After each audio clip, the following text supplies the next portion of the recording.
Let's go over Y's, T's, and W's. And this is just an isometric exercise. You can stay on the ground because we're just going to be holding the extreme end range of motion. So you're going to start by lying on your stomach.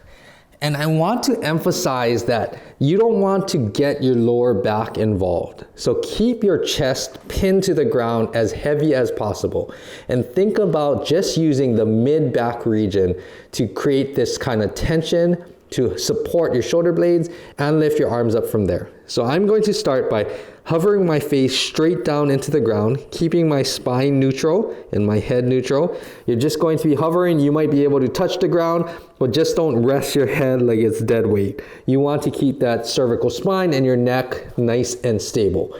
We are going to start with Y's. So you are going to have your arms up like a Y shape, 45 degrees out to the side. I'm going to have your thumbs up for this, and you are going to try to press your chest into the ground, head supported, nice and neutral, and you are going to pull your shoulder blades back down and lift your arms up to the ceiling, thumbs up. Keep the chest heavy again, and you are holding this in an isometric fashion. You should feel like you're creating a lot of tension, pulling the shoulder blades back and down as you're reaching your arms up. Just try not to shrug or overly shrug, bringing your shoulders towards your ears.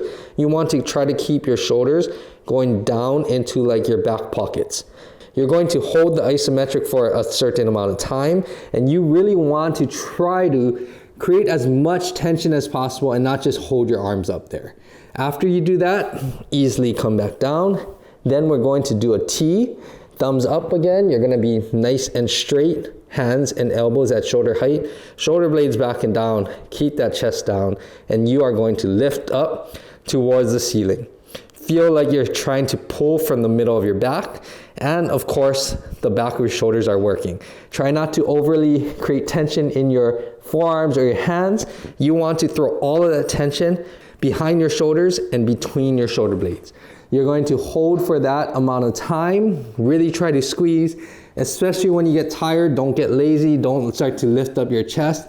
Just use the right muscles behind your shoulders and in between your shoulder blades. Then the last one is a W. You are going to bend your elbows like this, shoulder blades again, back and down. You are going to think about pressing your chest down, sticking out your chest, squeezing your shoulder blades back, lifting your arms up. You're getting two things.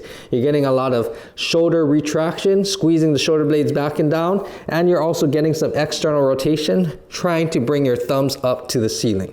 And again, you are going to hold here, try to really, really squeeze, create some fatigue, and get maximal activation in your shoulders, the backside of your shoulder blades, and all of that.